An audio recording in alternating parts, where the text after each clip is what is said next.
Hey guys, Sam here, and welcome to another video. But this time, it's not an episode review. This is a video where I do give you my opinion on something, but it's not on an individual episode or a show. This is on a character that's made an impression on many comic book fans, including myself. The Joker. Arguably one of the most popular, if not the most popular comic book villain in media, the Joker is one menace that a lot of people love to hate, admire, laugh at, or despise, whether it's because the character is so good, or the character actually sucks. Don't worry, we'll get to that. I know many talk about this character in other theory and essay videos, and some are quite informative, but in this video, I'll just simply give you my thoughts on as many Jokers as I can. Not every single one, but the ones that did make at least a little bit of an impression on me. Maybe I can add something about one Joker you know well about, or maybe I could bring some attention to another Joker you might not know about too well. So, with that out of the way, let's get right to it. CESAR Romero. The first real live-action Joker that most of us were introduced to. Obviously, in retrospect, some people today see this and think of it as just a campy and silly role to be in. Now, while it was silly, it actually was quite a role to have at that time. According to GroovyHistory.com, Romero said that everyone wanted to be a villain in the Adam West Batman show. It was sort of the thing to do.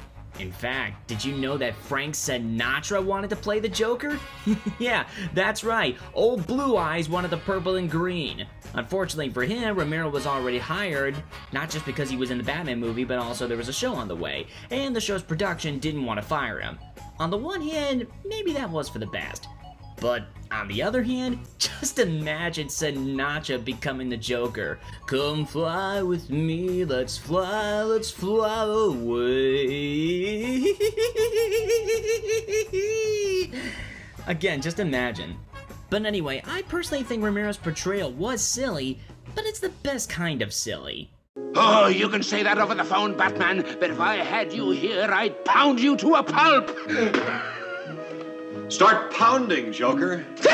His look is iconic, he's just bursting with personality, and it looks like he's having a ball with the role, whether he's explaining his evil plans or letting out a laugh.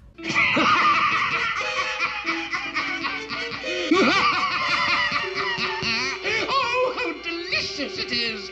The Joker outwits Batman and steals the fabulous jewel collection right out from under his nose! And now, people of Gotham City, the moment you have all been waiting for. Honestly, that laugh is not only good, but it's important. Even if you don't like his take on it, you can't deny that he made an impact. Every Joker since then has tried to make their own distinct Joker laugh, but Romero didn't have that luxury. He didn't even read the Batman comics that much. He had to come up with a laugh that was so memorable that you would never forget it. And in that sense, he succeeded. So yeah, he's silly, over the top, ridiculous, and I do disagree with him on his viewpoint of Tim Burton's Batman. Not the concept at all, huh? Well, hey, you can't win everyone over. He did say he liked Nicholson though, despite being so violent. Don't worry, I'll get to Jack later too. With all that said, whether you like it or not, you cannot deny how important he was. He was colorful, bright, was the only Joker to have a mustache, and based on what I've read, was the first live-action gay actor to play the Joker. Yeah, he was a closeted homosexual all his life, and his true sexuality wasn't uncovered until after his death on New Year's Day 1994. In the end, he wasn't the best, but he was the first to bring this character to the mainstream, and an inspiration to many who followed him.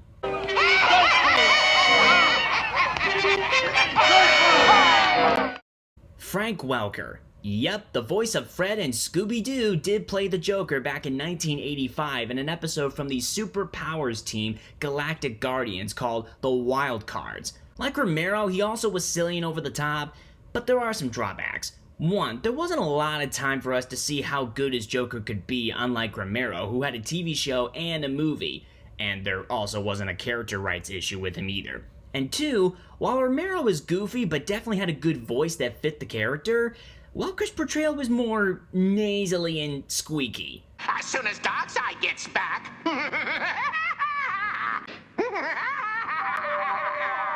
doubleheader!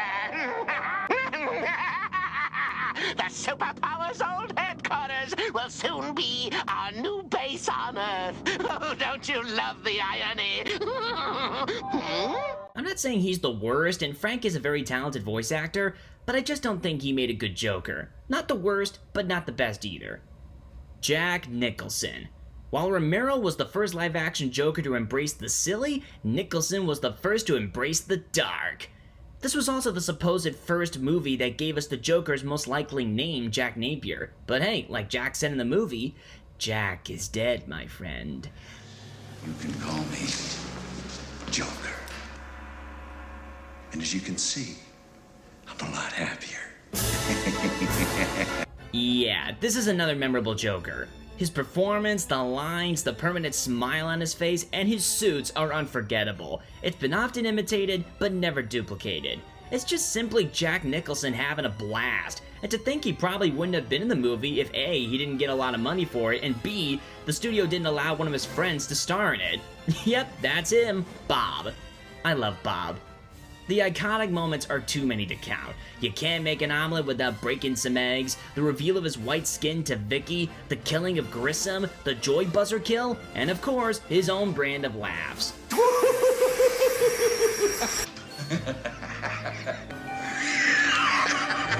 Boo!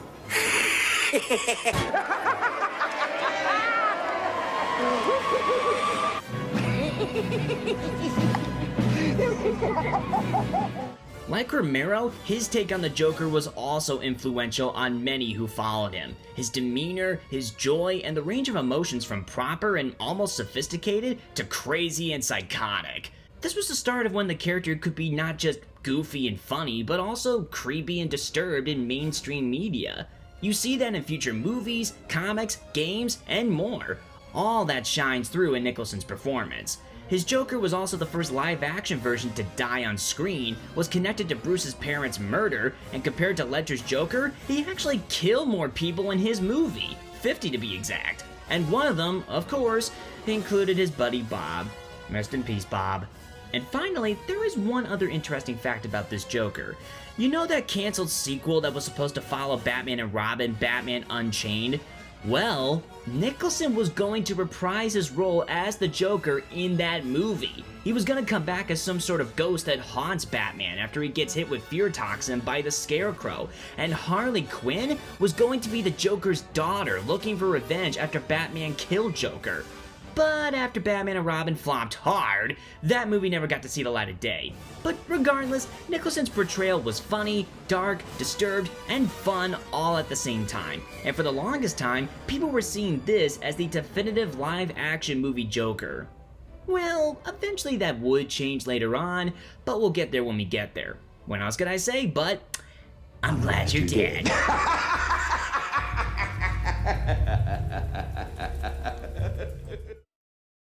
Mark Hamill. I mean, how can I not talk about him?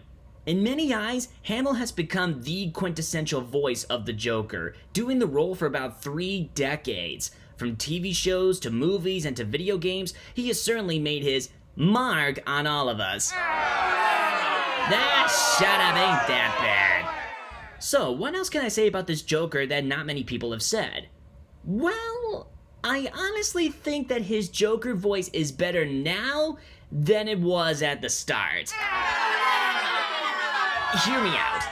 When he started off, I do not think it is bad. It is still very good, but there were 2 factors that held it back from reaching his full potential at the time. One, he was still quite young and hadn't really perfected his Joker voice just yet. It was more high-pitched and not as defined, especially when he laughed.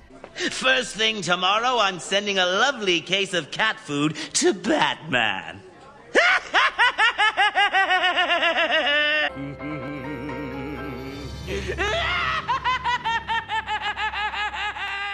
Again, it's not bad, but it's clear he was still trying to find it. Maybe that was a reason why Gene Siskel didn't like his voice in Mask of the Phantasm? Who knows? And this may be a personal bias, but the first time I ever saw a Mark Hamill Joker role was in Batman Arkham Asylum. That left such an impression on me that when I found out later that he had already been doing the role since the 90s, it really did surprise me. So again, I do think he was good at the start, but he was still trying to perfect it.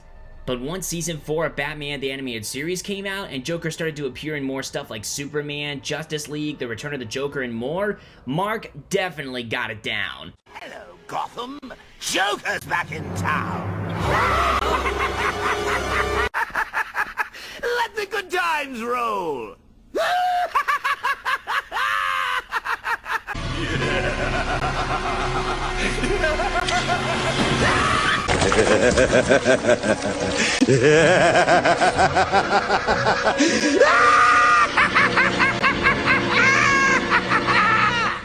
He became so good at the role that it was almost like Mark gave in to the madness and became this embodiment of chaos. Part of that comes down to his collection of laughs. This is something that sets him apart from the pack. He always said that he felt like the Joker's laugh is like a musical instrument. Sometimes it can be low and quiet, other times fast and menacing, and then it can be loud and full of joy. He's made so many good laughs over the years that there are not only videos that rank which laugh is the best, but there are even videos on all the laughs he's ever done as the Joker. You can tell he loves the role, understands Joker, and really uses every fiber in his body to give a good performance. Whether it's for comedic purposes like in Robot Chicken and Scooby-Doo and Guess Who, or for more serious purposes like The Return of the Joker and the Arkham games. Just like how people always picture Kevin Conroy's voice coming out of Batman and other comics, people also do the same with Mark Hamill's Joker. While this isn't the only big voice acting role he's done, he's voiced Skips from Regular Show and the Fire Lord in Avatar, this is the biggest role he's ever done since Luke Skywalker in Star Wars. Again, what more can I say? He's hilarious, always gives his all, has a voice you will never forget, and he will always be remembered as one of the greatest Jokers, if not the greatest Joker. It is over. Get ready for the encore.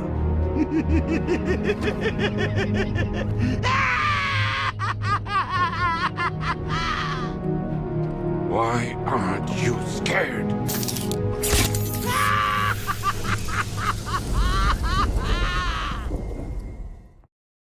Kevin Michael Richardson. The first time I ever saw his Joker was in the Batman movie, The Batman vs. Dracula. You know, the one where Joker supposedly dies and then later turns into a vampire.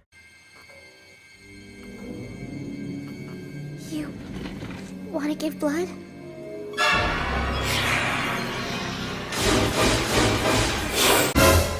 Yikes.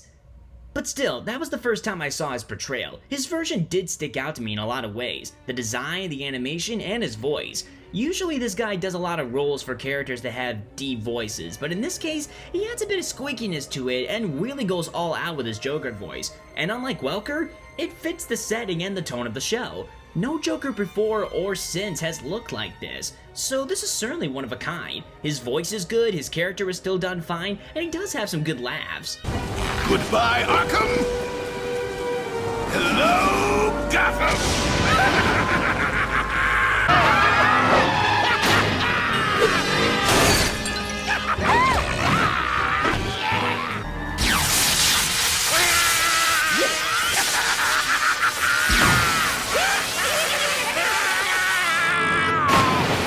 My Pengy, you really know how to shake.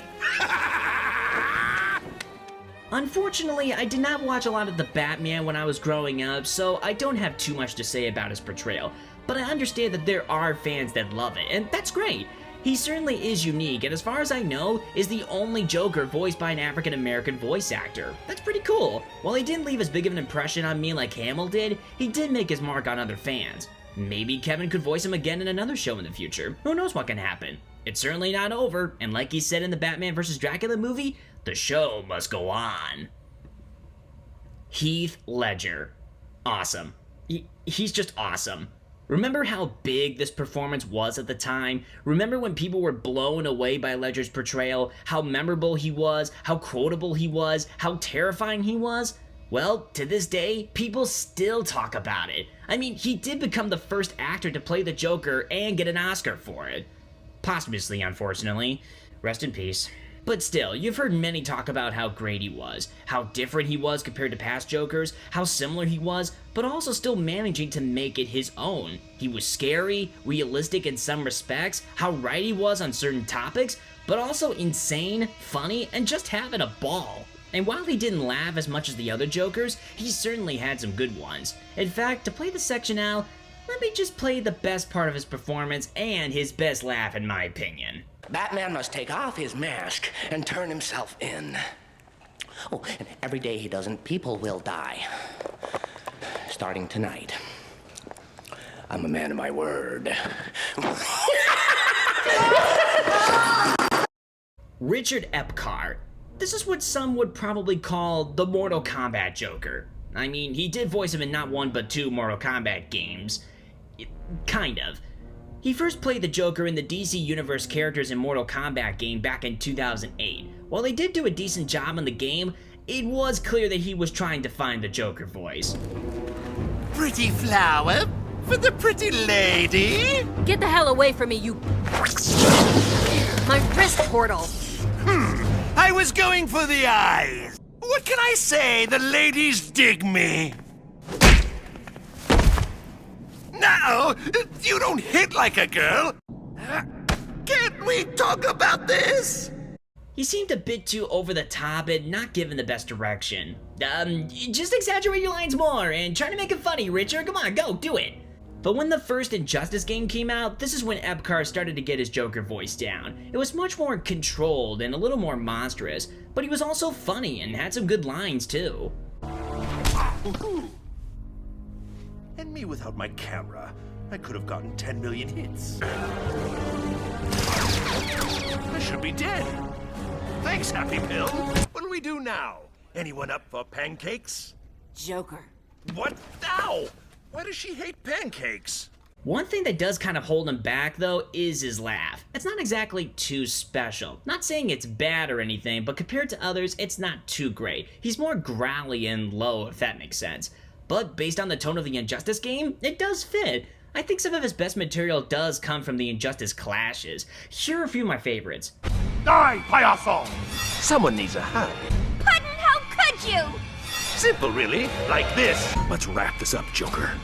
Past your bedtime? Picked the wrong day for us. How's next Thursday? Hello, handsome. Nice seeing you.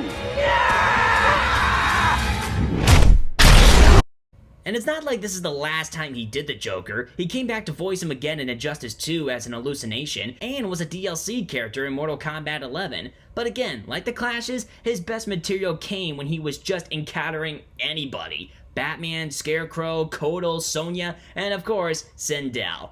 Yeah, I would be a total idiot if I did play this clip. You may have the privilege of serving me. Did I say something funny? That's just too good.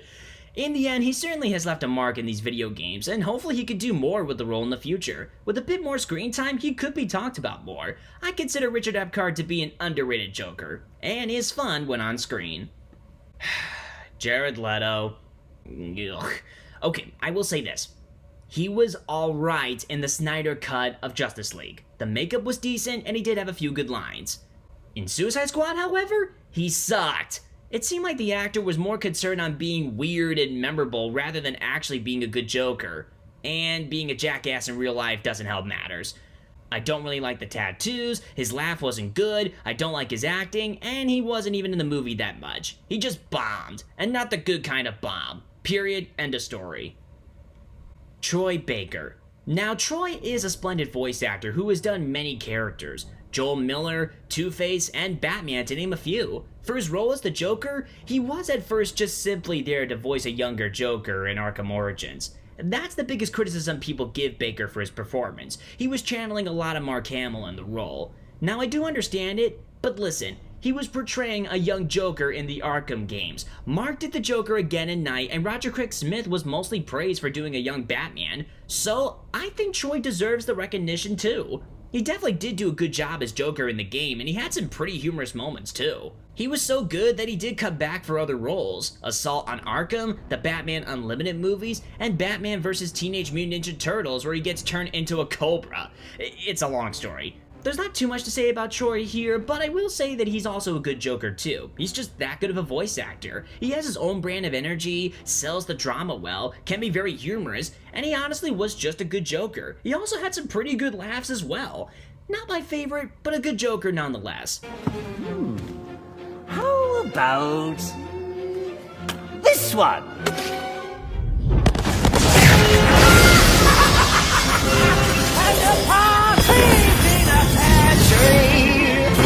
Christopher Corey Smith. I'm surprised not that many people talk about his portrayal, especially in LEGO Batman DC Superheroes.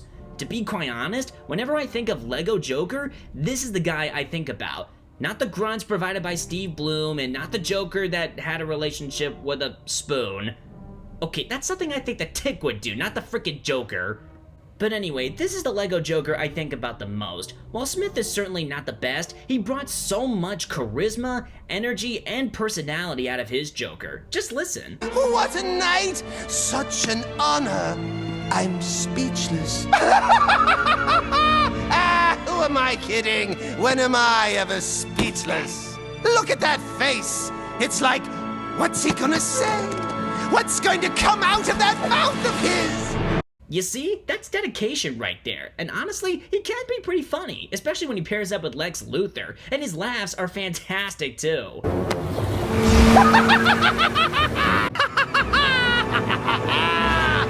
Lex! It's a boy!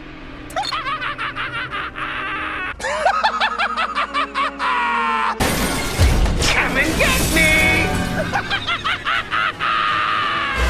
He did come back to voice Joker again in a couple other LEGO games, but I think this is where he started to get a little too over the top with his performances. I still find his first performance as Joker to be his best, and one of the funniest I've seen. Like Epcar, I think he's underrated too, and should be talked about more.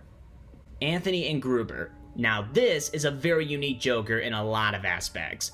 Not only is this one given a more fitting name, John Doe, but he's also a Joker that you can decide where he goes in his own story. He can either become the classic Joker type villain, or he could be a superhero and Batman's sidekick. How often do you get to see that?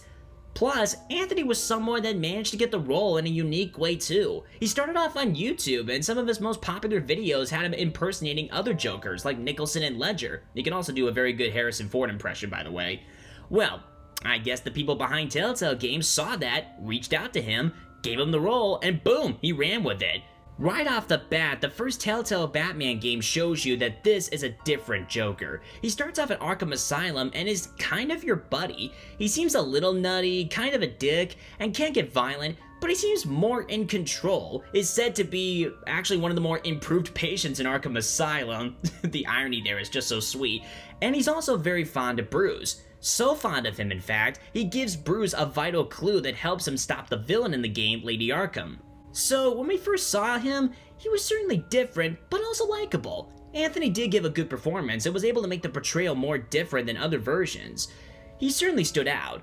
But then came the sequel, and this is when the character really got good. In the second game, he is now cured and a free man, but he doesn't know how to handle being the new kid in town. He's not used to life outside of Arkham and is looking for a purpose in life. That's why he gets involved with the Pact, a group of supervillains that band together to pull off a job that could benefit all of them. Since Bruce needs to stop them, he gets John to help him, and they become good buddies. But of course, depending on your choices, your friendship with him can either be very close or very volatile. Do you trust him completely, or do you only use him for your own gain? Now, I don't want to give everything else away about this character in these games, but I will say that this will truly test how ethical and morally sound you are. It gives you the opportunity to really be friends with John or have him spiral down to villainy. Will you pick option A or B? Which one is best? Well, that all depends on you. And honestly, what really sells this character other than the writing and direction is the performance. Anthony really made John sweet, likable, funny, but also menacing and dramatic. Remember that night? Drinking frappes under the stars. You dishing out advice about the ladies. Me finding out you were the bat. It was perfect. Whether he becomes a heroic sidekick or the clown prince of crime, Anthony does a good job at portraying both. It seems like this Joker is getting more attention lately, and that's great. Also, there are some people that interpret this version as a Joker who is gay. Now, the games don't come out and say that, but I can see why people can see it in that way. If he was, then I think it would make some sense and would be cool. If not, then that doesn't take away how good this Joker is. Anthony put his all in his performance, gives us some good laughs, and makes this Joker a very memorable one. Although I will say this, his hero costume, not a fan. Man, look at the hair. I'm just not a fan. Now, this isn't the first time a version of the Joker was a hero. There's an animated version where he was a hero, and he was called the Jester. And he also blew himself up. Good lord, I don't know which is worse, getting blown up or getting killed by Superman. Jeebus cross. But still, Telltale really did take advantage of this idea more. And even the villain path is also really good too. Some of the best action, dialogue, and scenes in the series, in my opinion, do come when he becomes a villain. In the end, this was a very funny, likable, and sympathetic Joker, and it's turned from an underrated portrayal to one of my favorite Jokers ever. He's certainly one of the best parts of the Batman Telltale games, and a lot of the credit must go to Anthony and Gruber. I'd have a drink with you, John. I think we all would. You know, some part of me always knew. Someone like you, you'd never really be friends with someone like me. Alan Tudyk. This is the last one I'll talk about in this video. Alan is pretty much a chameleon type of actor. He's been in every kind of role you can imagine. A greedy weasel, a wisecracking robot, a racist baseball manager, and of course, the clown prince of crime. Now, I will be honest here. I didn't mind the idea of Tudyk taking on the role as the Joker, but as the Harley Quinn show started, it just seemed like every other Joker. Still an asshole to Harley who swears and says fuck. Sure, he could be funny, and I do like the twist that he becomes more dependent on Harley when she is trying to move on from him, but nothing else really made him stand out that much. At least in the first season. Then came season 2. After the ending of season 1, when he ended up in a vat of acid again, he becomes sane. Yeah, no joke. Literally. He actually becomes a regular individual, a bartender, a husband, and a stepfather to his new love's children. Of course, when he does turn back into the Joker, things do become complicated. His new wife and children must get used to the fact that the Joker is in their family now. He's not how he was before. But he doesn't just go back to his criminal mastermind ways. That would have been too predictable. He still retains his Joker personality, but he actually tries to be a good Samaritan, a good husband, and a good father. That's kind of interesting. The idea of Joker living a regular life and or having children has been played around before, but this show truly committed to the idea like Telltale committed to the idea of Joker becoming a friend and a hero. And honestly, he is kind of a good father. He may lose his temper sometimes and can still be a dick, but it seems like he truly cares about his new family. He takes the time to be with them, help them out, and even becomes a likable person around in the community. That really comes out in the episode Joker the Killing Vote. In this one, Joker runs for mayor so he can provide plenty of great things to people like healthcare and more advantages for children like his own to get the education they need. But mainly he's doing this just to spite a blonde, white, and entitled woman. I know the name people would use to describe her, but I'll use another word. Bitch. In the episode, Joker does put more focus on his campaign for mayor rather than his family, but he's tested on how much he cares about them when Two-Face kidnaps his own son. What does Joker do? He immediately gives up on being mayor to save the kid. Yeah, how about that? Other Jokers would try to leave it all behind to get the power they crave and want, but this Joker doesn't do that. He truly cares about his new family and will do whatever it takes to keep them safe and happy. In fact, the moment where his son just calls him dad instead of stepdad is really heartwarming. And Commissioner Gordon, after seeing how far Joker has come, decides to concede defeat. Yeah, they were going up against each other for the mayor thing, and he decided to give Joker the victory. He decided to let him become mayor. So yeah, what would be seen as terrible and terrifying with other Jokers is actually kind of nice with this one. He certainly is a smarter Joker, funny, but also caring and someone you can relate to. In the end, Alan Tudyk really won me over. I did find his voice to be okay originally, but his voice and his character got better as the show continued. I really do like his growth, and I do hope for the best for him and his family in the show. Morning! You're in my spot! Correction! I'm your nightmare now, bitch.